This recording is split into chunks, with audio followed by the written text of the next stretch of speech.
And so this is basically the agenda. So giving you an overview of the job market, well, what I wanted to do is just talk about the impact of COVID, obviously, because if there's one thing that's impacting the job market at the moment, it's probably that. So a sort of update on the status of the market.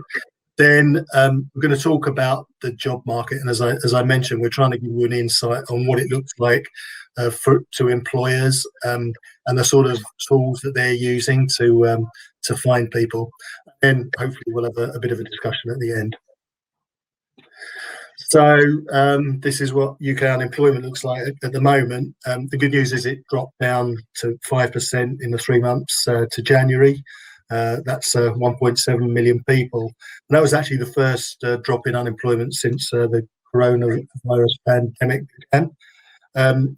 So the economy shrank by less than expected in January as well. So despite the controls we were still under, actually the economy's done a little bit better than most people expected. The only thing to be wary of, though, is that the furlough scheme has been extended until September. But when that begins to unwind, the government is expecting that unemployment is going to bump back up to 6.5%. So it may have dropped down for the moment, but it's going to be heading up north again. And this report is published by the REC, it's the Recruitment Employment Confederation. So that's like a lobbying group for the UK staffing industry. And you can see they asked, I think, 600 employers what they thought about their confidence in the economy and also confidence in making hires. So if you look at the green line, actually it's pretty positive at the moment, and it's been growing. It dipped down at -13 during last summer, but since then it's been recovering, and it's almost up to the level that we saw before the pandemic. A little bit sad if you look back to December, January, because employer confidence hadn't been that great for most of 2019, and then everyone got excited as we were about to enter 2020. Unfortunately, only to find that it was an awful year. So not many people predicted the pandemic. The blue line shows you confidence in the actual economy. I think it's interesting. There's a bit of a disconnect because it seems that most employers are a bit more positive about their own hiring than they are about the general economy. I'm not quite sure what the reason for that is. And I said I wanted to talk about what's been happening in the market at the moment. And there is an employment market in transition. So I'm sure you're all aware that there's issues of automation, which is affecting jobs. And this slide shows you the tasks that are performed by humans compared to the tasks that are performed by machines. So if you were wondering when all this automation was going to hit us and it start to affect jobs, well, it's actually been happening. You can see in things like information data processing, most of that is now being done by people it's mostly being done by machines rather than people. And if you jump forward from 2020 to 2025, you can see those yellow bars become the red bars and shift to the right. So more and more work that's being done by machines. It's interesting as well, if you look at the different types of work that machines are doing, there's a couple of recruitment related things there, such as identifying and evaluating job relevant information, for example. So the finding jobs and finding workers is going to be impacting everyone. And what's been happening during COVID is actually it's accelerated that trend. So there's been huge investment in automation because of what's been happening in the economy. And sadly, it's actually impacting mostly the people that were in those jobs that were mostly going to be impacted by automation anyway. So the sectors that are most impacted by COVID are exactly the same sectors that are impacted by the automation trend. So there's a sort of double whammy if you're unfortunate enough to be working in any of those particular sectors. So I think there's a general fear that jobs are under threat, but I think to be more optimistic, what it really means is that the workforce needs to retrain. So there is a reskilling revolution going on at the moment. As you see from this slide, it talks about the number of jobs that are going to be displaced across 20 major economies. Fortunately, the expectation is that although jobs are going to disappear, there's going to be more new jobs springing up. And yeah, I think the last bullet point is particularly interesting. Nearly 2/3 of children who started school in 2016 will go on to have jobs that don't yet exist. So employers and job seekers, are really in an interesting time where they're going to have to, learn new skills. And as both Chris and myself come from recruitment industry background, I'll say a word in favour of staffing firms, because there is a lot of training that staffing firms do. IT staffing firms will have coding boot camps, but there's other sort of skill sectors. You can go to a light industrial staffing firm and learn to be a forklift truck driver, for example.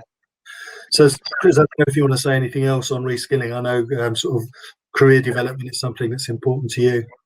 Yeah, I think it's a really good slide, and on one hand it looks quite scary, but on the other hand, certainly my observations have been that a lot of candidates and businesses are actually upskilling. So the word of the month or the year is pivoting. So enhancing your skill sets. A lot more clients are looking at people from different sectors as well, whereas ordinarily it will be you have to have the same sector experience. So I think there's an opportunity to amplify your services as well. From a recruitment perspective, a lot of businesses are not just doing the recruitment, they're doing the onboarding, the offboarding. So I think there's an opportunity for candidates to actually pivot, learn new skills, and even go into different industry sectors, because clients, what we're finding is clients are more open to that. So actually there's a lot of opportunity here as well.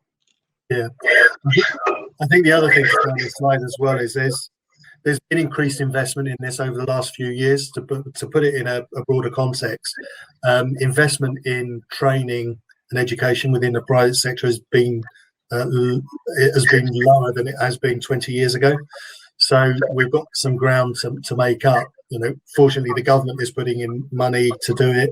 There's apprenticeship schemes, for example, but the public sector themselves, the private sector is trying to step up, and there's certainly a lot of investment within the private sector for training and development. And yeah, so this is some of our own research. We provide research, as I mentioned, to staffing firms, and so we did this research on temporary workers. But I think you could probably see a similar trend across the whole of the workforce. So most temporary workers, as you can see, before the pandemic, not many of them were working remotely. They were all working on site, on client premises. During 2020, there was an extraordinary pivot, because you can see that jump from 2% to 50%. That probably happened in a couple of weeks, whereas every staffing firm was scrambling to try and provide an environment where their temporary workers could work remotely. But the interesting bit is, if you look at the third bar, you can see once we get beyond this crisis, then what people are expecting is that temporary workers will still be working remotely, 20% of them. And I think temporary workers are an outlier, because I think there's probably temporary workers generally mostly worked on site before the crisis. So whatever the data says here about temporary workers, I think it's probably higher percentages for the full-time workforce. So I think we would agree with a lot of other commentators that are saying that remote working is here to stay. Yeah, another important issue is that one thing that's been raised during crisis is issues about inequality in the whole Black Lives Matter movement, and that has prompted a lot of employers to focus a lot more on diversity, equity, and inclusion. So you go to any conference that's about employment at the moment, that's probably what's dominating the conversation. Despite years of equality legislation, clearly that's not worked. There's more that needs to happen, and you can see a lot of action by employers to try and address that, even when the government puts out reports that suggest that we don't have structural racism in the UK. So I think that's a positive trend, and I think we will see a lot more focus on that going forward. So it's moving up the agenda. As I said, we're really interested in contingent work. So this is temporary forms of work. So, if you think about work as permanent work or contingent, so anything that's time related, so that could be working as a temporary worker, it could be a freelancer on a platform, it could be as an independent contractor. And we ask employers, what is important for your employed workforce as far as diversity and inclusion is concerned. And as you can see, a lot of them thought it was important. But then we asked the same question about their contingent workforce.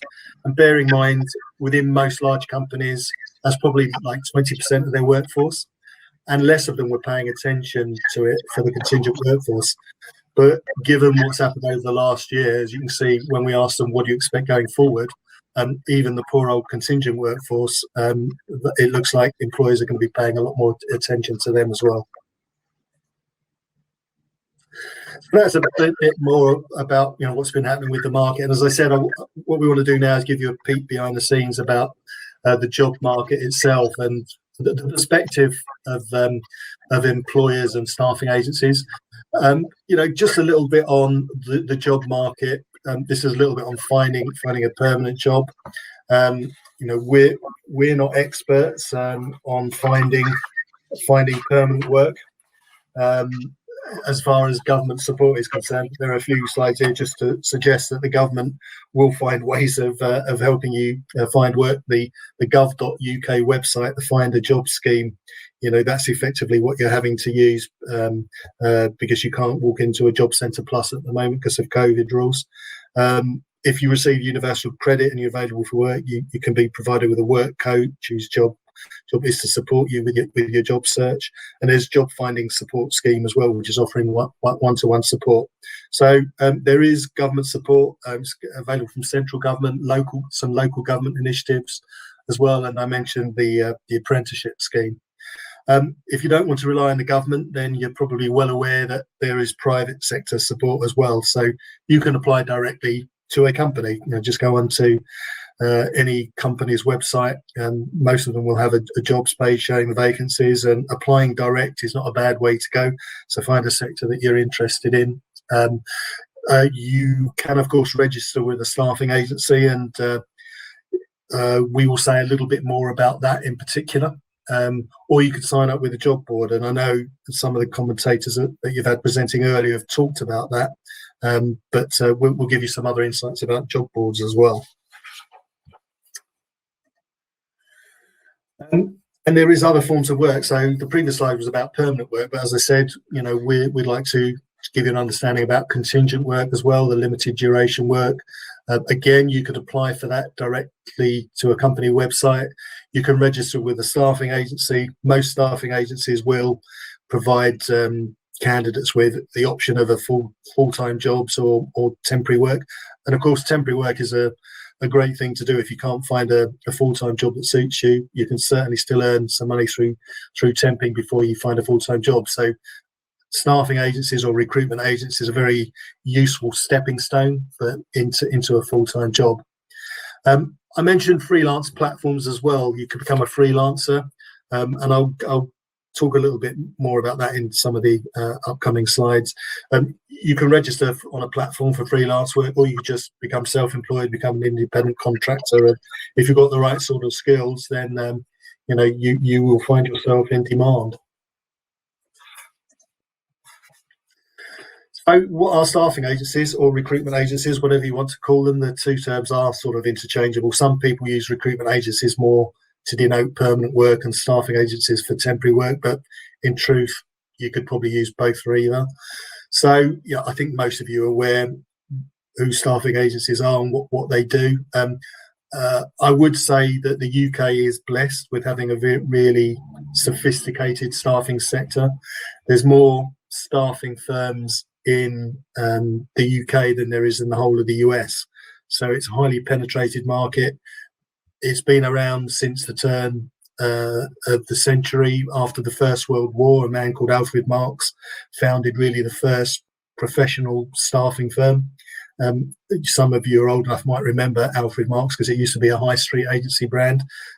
It's now part of the Adecco group, so you don't see it anymore. But the UK actually founded that part of the market. It's not a US invention, though. companies like Manpower and Kelly like to claim that they invented it. So, we would recommend going to a staffing firm. They will help you in your job search. And maybe, Chris, you might want to provide some insights into, what are staffing firms looking for when they have people come to register for them, not just for permanent work, but for temporary work. I mean, I think for temporary workers, they're looking for a certain aptitude beyond just the fact that they might have the right qualifications to do the job. Yeah, I think that's right. I think historically a lot of firms have kind of hired on skills and experience, and they kind of fired, or people have left because of behaviours and attitudes. So more often than not, it's those softer skills, those human skills that are really important. So I think firstly having a really good CV is really important, no more than kind of 2 or 3 pages, but trying to bring that CV to life. So things like LinkedIn, have a good LinkedIn profile with a good picture. The advent of video introductions has become quite prevalent at the moment. So, giving yourself that competitive advantage and being a bit more proactive as opposed to, reactive or procrastinating. So I think don't flood the market as well. Try and befriend 2 or 3 good agents, and keep in contact with the right number of people. But just try and bring your CV to life by expanding on some of the human aspects of your experience. I think that's really key at the moment. And maybe registering with more than one agency. I mean, I guess you might want to improve your chances by registering with more than one firm. Yeah, I think so. Actually, I still do recruit myself. I still place, and just going back on the video aspect, we sent a CV over to a client today, and within sort of a couple of minutes of sending the CV with a video clip, the guy got an interview straight away. But I think you're right. I think also look at the values as well. Look at what values you want from your next role, and yeah, I think do your research on 2 or 3 good quality agents, and there are some great people out there as well. It doesn't always have to be the big agencies as well. There's some superb kind of boutique firms out there that can probably give you that one-to-one service as well. So I would maybe consider looking at maybe one large recruiter, but also try and get in bed with some of the smaller firms as well. Yeah, maybe it'd be nice for people to understand as well. I mean, when you have a good candidate walk through the door who wants to register with you, that's money in your pocket. So you really do want to work on behalf of that candidate, don't you? You'll try hard to find them work. Well, yeah, no, absolutely. I think it's actually, I do think it's a 3-way equation. This may be a bit controversial, but I put some content out around the self-entitlement of clients and kind of candidates as well. So what I mean by that is that you may have had a previous experience, but that doesn't mean that guarantees you future work. So you have to be proactive, but also a client needs to make sure that they're interviewing the candidate, but allowing the candidate to interview the client as well. So some clients we've dealt with, we've kind of educated them around their expectations of the candidate just saying yes on the first interview. So I think all parties need to be aware that it's a proactive approach. The agent needs to also be able to qualify the candidate and the client very well. But sorry, I'll leave it there. Yeah, well, it's an interesting point. I mean, we do surveys and we ask temporary workers what is it you'd like your staffing firm to be able to offer you as on their website to do that you can't do at the moment. And the one thing that they have way and beyond anything else is the ability to rate the client. They want to rank the assignment that they've been on. Absolutely. Which is not unusual, because you think any other area of business at the moment, if you're buying a book going on holiday, then you're normally given the opportunity to provide a rating. So the staffing firm industry is a little bit slow in doing that. But I think it's got to be a fair market where employers get to rate you and you get to rate employers. I think it's vital that people should be given the ability to rate employers. I think that's right. I think you can tell a lot by the questions that someone's asked. So you can ask the questions, but I think an employer and a agent, if a candidate comes to us and asks lots of questions, that's a good sign. I think up until recently, it's been a kind of job rich, candidate poor market. Now it's the other way around. So it's a bit of a kind of role reversal where clients have been lowballing candidates because of the pandemic, but now things are turning on its head. It's an interesting landscape in that regard as well. Yeah. You know, one thing that occurs to me, do you want to give an insight into the pressures that recruiters are under? Because, you know, it is a high pressure sales job, and recruitment agencies don't necessarily have the best reputation. I think, you know, they can let candidates down by, you know, not following up and not finding the right result for them. Maybe so give a little insight into what it's like to be a recruiter.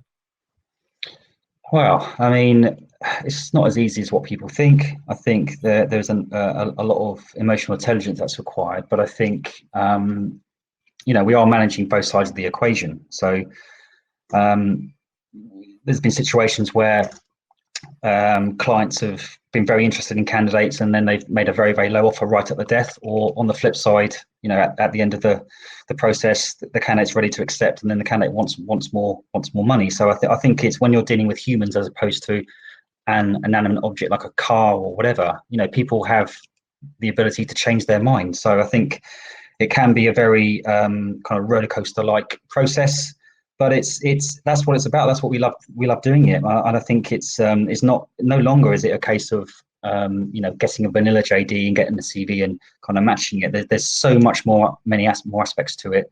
And I think, as I said, I think the interesting factor is the automation coming in, but that is one element, but I still don't think that will ever overtake it fully. So the human aspect of recruitment is really important. Understanding the personable traits is becoming more important, and you need to have a certain level of intelligence and actually understand the process more than what people think, I think. Yeah, somebody once described to me that being a recruiter was the job was putting square pegs in round holes, because the client never ever finds the ideal candidate and the candidate never ever finds the ideal job. And the role of the recruiter is to sort of negotiate that compromise, to explain to the employer that, well, you know, they're not perfect because they don't have that skill and this skill, but, you know, they seem really good because of X, Y, Z, and persuading the candidate as well that, you know, this is a good job opportunity. I think that's absolutely spot on. Again, it's like a bit like buying a house. There's always something that isn't quite right, and I think, you know, you're never going to get it spot on. Absolutely. Yeah. Okay. So this is part of our research. We provide rankings of the largest staffing firms globally. So you know, I'm focusing here on the UK market, but we provide global research. This is our ranking of the largest staffing firms in the UK based on revenue. I'm sure there are brands here that a number of you will recognise. So the Adecco Group is the largest UK staffing firm. They're second largest globally. The one that's bigger than them globally is actually 11th on this UK list, is Randstad. So more revenue Randstad globally than Adecco. They just overtook them a couple of years ago. In Pelham, you may not recognise that brand, but you may recognise the high street brand Blue Arrow, which in Pelham owns. Also, Lorien is their IT staffing brand. And the important thing to recognise as well, which we haven't mentioned, is, you know, the good thing about the UK market is that we have really specialist staffing firms. So there are generalist agencies, there are commercial agencies which do light industrial, office clerical, but there are a number of really good specialist staffing firms that cover high level skills as well. And some of these are on the list. For example, Mawson provides engineering and IT. ICS is the largest UK healthcare staffing firm, for instance. It's just rebranded to the Acacia Group. Gattaca is engineering and technical. Robert Walters, finance and accounting. There's also Staffline is an important brand, provides sort of lower skilled workers, food manufacturing, warehouse, logistics, and they've got a People Plus brand which helps unemployed people into work in particular. So I mentioned there's a lot of staffing firms in the UK. There's actually 29,000 of them, which is a huge number. And, you know, it may have dropped back during the course of last year, but it's quite easy to set up a staffing business. And, you know, what you do need to recognise is that there are very few big ones, but there are lots of very small ones. And Chris mentioned the fact that a lot of those small ones are really good. So I'm not recommending any of the firms on this list. They're big, which shows that they've been successful in one respect, but there's a lot of really good local boutique agencies as well. I said I'd talk about platforms. So these are new sort of freelance platforms that we've seen emerging in the market. So this is our sort of representation of that ecosystem. And the ones that you may be more familiar with are talent platforms. So this is, you may have heard of Upwork or Fiverr. So these are platforms where there's little human intermediation in the process, where you've got employers that are putting tasks online that need fulfilling, and freelancers are going on and bidding for those jobs. They can be very highly skilled, so this isn't necessarily low skilled work at all. And people can make a full-time living being freelancers using these platforms. There are other varieties of it, so work service platforms. That's where we'd categorise companies like Uber and Deliveroo. There's crowdsourcing platforms where you can, you're part of a crowd doing particular work. That tends to be lower paid sorts of work. There are even aggregators of platforms these days. So if you're an employer and you want to broaden your chances of finding somebody, you can go to a platform aggregator and tap into lots of different types of platforms. Then on the left-hand side, you've got staffing platforms. So that's where staffing firms have really started to automate their services. So a number of agencies these days, instead of going into their branch and sitting down with a nice recruitment consultant over a cup of tea and registering with them and talking about your career aspirations, you can do it online. You don't have to speak to a person if you don't want to. And the same with the clients. The clients can go in and they can try and find the right candidate on those sorts of platforms. And we've really seen that grow, particularly in sectors like catering, the sort of sector where, I need somebody to work in a bar for 4 hours tonight. Really short notice, and there'll be an app and somebody will say, yes, I can do that job. And then their mobile phone acts as the timesheet almost, because it recognises that they're on site working. So these are quite sophisticated. So this is a big evolution in the market. And during the time of COVID, a lot of staffing firms have been creating these platforms to give both candidates and clients the opportunity to interact with them in an automated way. These are the largest platforms. I mentioned Upwork, Fiverr. A lot of these are US firms, but a lot of them are international as well. So, the beauty of this freelance environment is that you may have a company in the US that has got some work that needs doing, but everybody gets a chance to bid for it, whether you're in the UK or India or the Philippines. In fact, if you're in lower wage economies, you've got a better chance perhaps of getting the job. So an interesting sort of new participant in the labour market. And this scary slide is sort of the final section of our presentation. And what I wanted to do was to give you a picture of all the sorts of technology that employers and staffing firms are using to try and find candidates. So these are all talent acquisition technologies. You'll be pleased to know I'm not going to go through every one of these categories because we'd be here until midnight. But I'll just pick out some of them just to give you an understanding of what's going on behind the scenes when you're interacting with employers and staffing firms. So, and the first one I've chosen to talk about is employee referral platforms. So, as the name suggests, these are platforms that take advantage of personal connections of an organisation's employees, or maybe their social media networks. So these sorts of technologies emerged about a decade ago, and it's really coincided with the growth in social media as well. So it's made these sort of referral programs a lot more effective. And the data on this slide is from a company called Silk Road, and they actually did an analysis across 1,000 companies and 13.8 million candidates. So it was quite an extensive study, and what they found was that what employers found as the most valuable source of candidates were referrals. So better than going to a job board like Indeed, social media site like LinkedIn, to a recruiter, to a staffing agency, they really valued the candidates that they were getting through recommendations, and they thought they were better because they tended to be better quality. They were better briefed when they came for interview. They were quicker to hire and on board, and faster to become productive. They're probably a lower cost hire, lower cost, for instance, than going through an agency. And it's a success only cost, so you'd only pay for a referral once somebody starts working for you. And you've actually got much stronger employee engagement, because you know when that person starts working for you that they've already got at least one friend that's within the company. So if you're looking for a job, it certainly helps to have friends. So I don't know whether you've got any thoughts or insights on referrals, Chris. Well, yeah, I think you've summarised that very well. Just to sort of complete that, I think it's the cadence and the trust, isn't it? As you say, kind of like a lot of that work is already done, and I think certainly the hit rate of a referral being placed is a lot higher. I think maybe because there's an element of responsibility, and you wouldn't recommend someone if you didn't feel they were the right fit. So a lot of that kind of work is already done, isn't it? Absolutely, yeah, it's a really good point.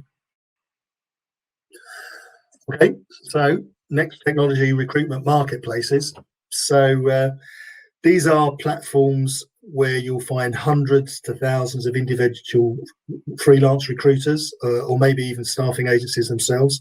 So what employers can do, rather than going to one staffing agency, they can go to a recruitment marketplace, and they can put their job requirement on there, and the recruitment marketplace will be contacted with loads of freelance recruiters, loads of staffing firms, and obviously gives you a much better chance of filling that position. So typically, that there will be a success fee when a placement's made, and the recruiter will share that with the platform that's enabled them to get the job. So I think that's interesting, maybe for you to see, because you wouldn't see this necessarily. If you're looking for a job, if you're finding work, your details may well have gone through this other actor in the supply chain. Is not just the staffing firm or a recruiter that you're speaking to that's got a direct connection with the employer. They may have no connection with them whatsoever.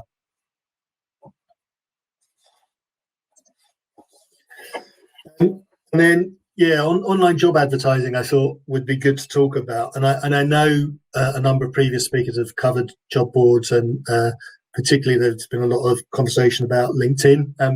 I thought this slide might be useful, though, because it shows you what this segment looks like in its broadest context.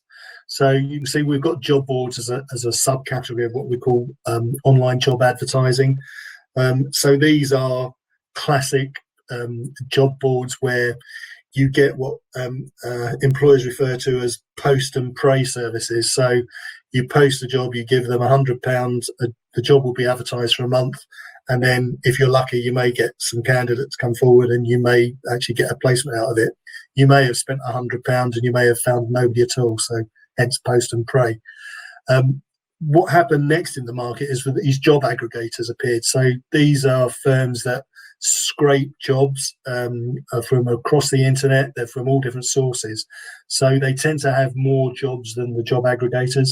The one you may recognize most is Indeed. In terms of revenue, if you look at all the brands on this list, after LinkedIn, Indeed is the next most important brand.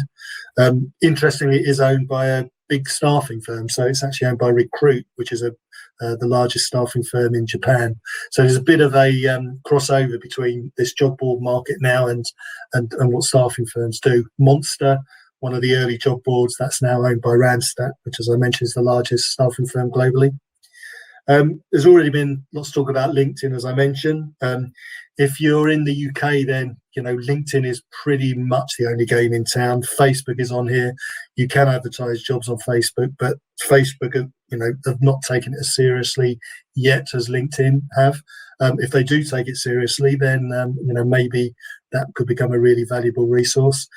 There are other important social media channels. If you're in Germany, you'd be better off using Xing than you would LinkedIn, because there's more professionals there. And I put job case on here. I think that's quite interesting, because some bright person in the US realized that LinkedIn is very good for white collar workers, but nobody has really created a social media site for blue collar. and that's what Jobcase is. And I was speaking to a senior manager there last week, and they are aiming to launch in the UK and other international markets. So a really nice, sensible business concept when you think about it. Why didn't we think of launching a blue collar social media site? I wish I'd have thought of it. Yeah, just to add to that, John, I think you summarised it well. But there's quite a low barrier to entry with the majority of the archetypal job boards, which inherently would then lead to probably poor quality ads and poor quality service. So I think the really good ads and the really good jobs, I'm not saying they're not on the job boards, but things like LinkedIn and Zin and Facebook and those social media platforms where you'd have to pay a certain amount to actually get a quality advert on there, they tend to be where the good quality, better quality jobs lie, I would say. Yeah, absolutely. Yeah, there are some other actors in the market as well. So they're what we classify as community sites. You may know Glassdoor, where you get to rank how good or bad your employer is. There's loads of jobs advertised on Glassdoor. There are others. The other brands in that part of the slide are really for IT. So these are communities for IT folks, and they obviously advertise lots of jobs as well. Online classifieds is big in some countries. So within a lot of countries, the sort of place you'd go online to find a job is where you'd also go to buy a car or buy a house or other things. So Craigslist is big in the US. I don't think we have anybody particularly in the UK that has that sort of standing. In the Netherlands, there's a brand called Marktplaats, which sort of does that same thing. So it's important in some countries. And then you've got online job advertising tools, which I think might be interesting for you. So these are companies like Broadbean, who's a job distributor. So if you're an employer and you want to advertise on a number of different job boards, you go to Broadbean and say, I want this ad to be posted on Monster and Career Builder and Total Jobs. And you can post the job in multiple places for convenience. But perhaps the most interesting brand on the slide is Appcast, the one in that bottom right-hand quadrant. And that's what's referred to as a programmatic job advertising firm. And that's sort of taken over the market to a certain extent. It's become increasingly important. And that's where employers, rather than this post and pray mechanism, that you actually have a payment mechanism where you pay based on success. So it could be on getting a certain number of candidates, could be having a certain number of interviews, or it could even be based on having a successful placement. So you can imagine as you're only paying on success, employers are actually liking that. But it's more sophisticated than that. What these firms are doing as well is using artificial intelligence to post those job ads in lots of different places. So when you're advertising a job in one place, the programmatic job advertising are putting out in lots of different places around the internet. So if you're advertising for a nursing position, for example, if you go to a programmatic job advertiser, it won't just put it on job boards that are appropriate for nurses. It will put it on social sites where nurses tend to hang around, and you'll see the ads popping up there as well. And what I'm told by the firms that are providing that service is that if you're looking at jobs online, probably something in the region of 80% to 90% have been programmatically advertised somewhere else. So the job boards themselves are programmatically advertising elsewhere because they want to find candidates for their clients. So even LinkedIn, you think you're advertising a job on LinkedIn. Well, LinkedIn behind the scenes are actually going and advertising it in lots of other places just to try and pull in the candidates so they can justify the fees that they're charging the clients. Sourcing automation tools. So this sort of refers to a category of companies that help employers automate the process of sourcing candidates.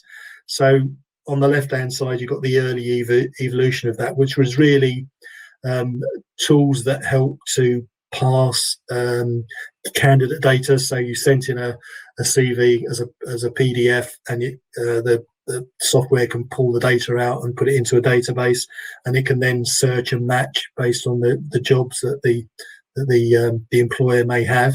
But they've become a lot more sophisticated now. So they're newer models. People aggregators are effectively search engines that gather job information from millions of candidates across the internet.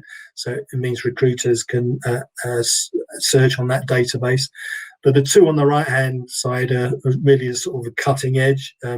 So sourcing process automation platforms and intelligent sourcing management systems.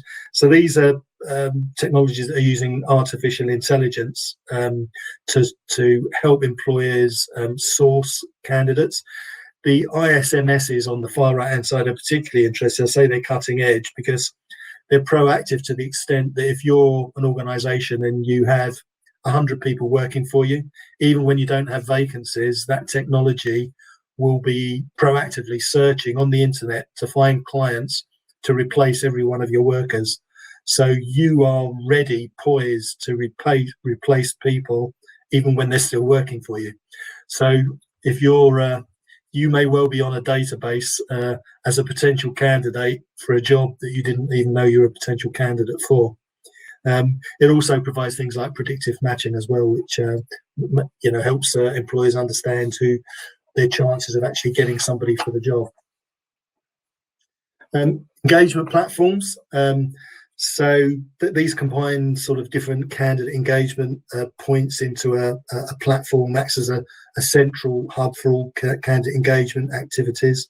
So they include tools such as surveys, automated outreach, custom workflows, engagement campaigns, video calling, document sharing, candidate employee analytics, and even augmented reality functionality, apparently at the cutting edge. And I want to mention recruitment chatbots.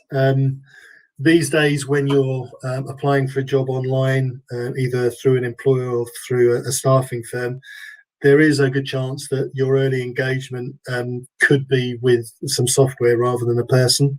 So something like 75% of the recruitment process can be outsourced using artificial intelligence. And the sorts of things that's being done by these recruitment chatbots are they're screening candidates, they're scheduling interviews, they're helping with onboarding, they're answering frequently asked questions, they're providing application progress update.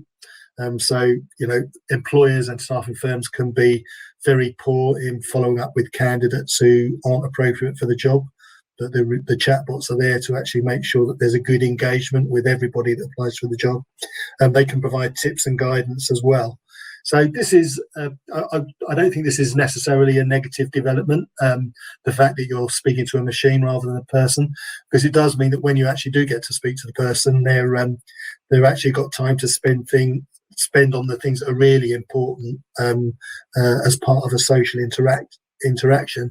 Another sort of bias that you might need to worry about is people are interested in these chatbots because they're supposed to eliminate bias. Humans are fallible, and you can't trust that they'll make the right decision. I'm told that you've got more chance of getting a job if you have your interview after lunch than before. That's how fallible humans are. So technology is neutral, but there is a danger that the algorithm could be biased incorrectly. If there's machine learning involved, then the machine may learn the wrong thing. If the machine finds that white men are getting most of the jobs, then it might think that white men are the best candidates. So that is something that people need to be aware of and look at closely. So I think that there may well be some bad news about that sort of thing in the future. We haven't seen a major algorithm scandal, but I bet within the next year or two we do. So, Chris, maybe you've got some thoughts on the use of technology here, because I know, as a recruiter, you'll value that human interaction with candidates and clients. So where do you see that balance between the technology and the human interaction? I think technology is playing a really, really important part in identifying the skills and kind of getting, filtering, but ultimately it's still a human to human situation. So there's only so much technology you can do, I think, at the moment. And I think having the blend of the two is really important. I mean, there are some firms that outliers in technology, and they've got the latest technology. But I think that if you use it in the right way and to your advantage, you can accelerate the process. But as you rightly pointed out, there can be biases on both sides, and technology can help you not be biased, but also without that human intervention, you're not going to necessarily understand the emotional, the human, the softer skills. And I just think they'll always play a part. But I think hopefully if you do it right, they come hand in hand. Yeah. What's interesting within the staffing industry that we support, there's been a huge investment in recruitment chatbots. They haven't replaced the human recruiters. So staffing firms haven't been letting their recruiters go because it's been replaced by software. They're actually using them both. Yeah, no, absolutely. And that's the utopia. Get that right, and then you just get to the end goal a lot quicker, definitely. Yeah. Okay, just a couple of more technologies to cover. So interviewing platforms allows companies to remotely conduct job interviews with potential candidates. They can offer pre-recorded interviewing tools, allow applicants to complete interviews from any location, anytime, could provide lists of predetermined questions or live video interviewing tools. They quite often leverage artificial intelligence and chatbots. They'll have interview scheduling software, and they can be integrated into an organization's applicant tracking system to try and streamline the process. Artificial intelligence is even being used now to track micro expressions, and that's a very diplomatic way of saying that the software will actually provide an alert to the interview if it catches you out lying. So you may regard that as a negative or a positive thing, but I can tell you there are large employers that are using that software. Unilever, if you're applying for a job with Unilever, you may find that your expressions are tracked during the interview. And Lipton Tea, interestingly, is another employer that we know use that sort of software. So it's a scary new world. Get judged by the software or just on the way you look. Definitely. And then background checking and social media screening. Once the candidate's been identified and selected, obviously the last step before onboarding them is performing some verifications. Checking a candidate's background has historically been quite a arduous, manual, labour-intensive task because sort of fragmented record keeping, different standards in different jurisdictions. But like most aspects of the recruitment process, that is now being automated. There's a number of firms that can help you do that. It may involve criminal record checks, confirmation of past addresses, personal reference checks, drug screening, bankruptcy checks. But of course, interesting these days, social media screening as well. So tools specifically to look at what job candidates have been doing online and social media platforms. So I'm sure everyone's aware that whatever they've said since the internet has been available is there for posterity. So be careful what you say because you don't know when it might come back to bite you. And with that, that's the end of the presentation. So hopefully we've got some questions. I think there have been some coming through. So hope that was informative. As I said, the idea was to provide you a peek behind the curtain about what employers are up to. So fantastic. Thanks, guys. It was really, really informative. It was really good to see what is, like you said, going on behind the curtain, seeing how complicated, how complex, and how sometimes inhuman, but sometimes, the technology really playing a good part in how people are going to be moving forward when they're trying to find candidates. So fantastic. We've had a couple of questions come through. One that was actually, we've only got time for one actually before we've got to move on, but there's one that was sort of towards the beginning of your talk. Do recruiters actually pay attention to diversity and inclusion? I think in-house recruiters care more than recruitment agencies, as they just need to fill the role for their commission. So, quite a divisive question there, but what are your guys' thoughts? I can give you a very specific answer on that, and surprisingly, it's the other way around. And I know because we actually did research on it. So we actually asked temporary workers, do you feel that you get treated more equally going through a staffing firm, doing a temporary assignment, than you do in the real world? I was expecting the same result that you've just said, that maybe staffing firms aren't as good. It's actually the other way around. So candidates think that they get treated better by staffing firms, and I think maybe the reason is that at the end of the day, staffing firms recruit 100% of the time. They're experts on it. So, if they're not switched on to diversity and inclusion issues, then they're not doing their job properly. So they should be better than clients. And the good news seems to be that they actually are. Fantastic. Look, thank you. It's a great answer. And, I kind of suspected the same thing, but you're right. It's difficult to tell sometimes, isn't it? And it's good that survey's actually been done and people are actually looking into this sort of thing. Yeah. But fantastic. Thank you both for your time. We do have to jump on because I've got to move everyone over to a different session now. But if people want to find you, people want to find out more, because we've had some great comments down here, like great insights on the technology, really fascinating. If people want to find out more, how do they find you? For myself. So, my email is jnurthen, so Nurthen @staffingindustry.com, or just go on to staffingindustry.com and you can find me there.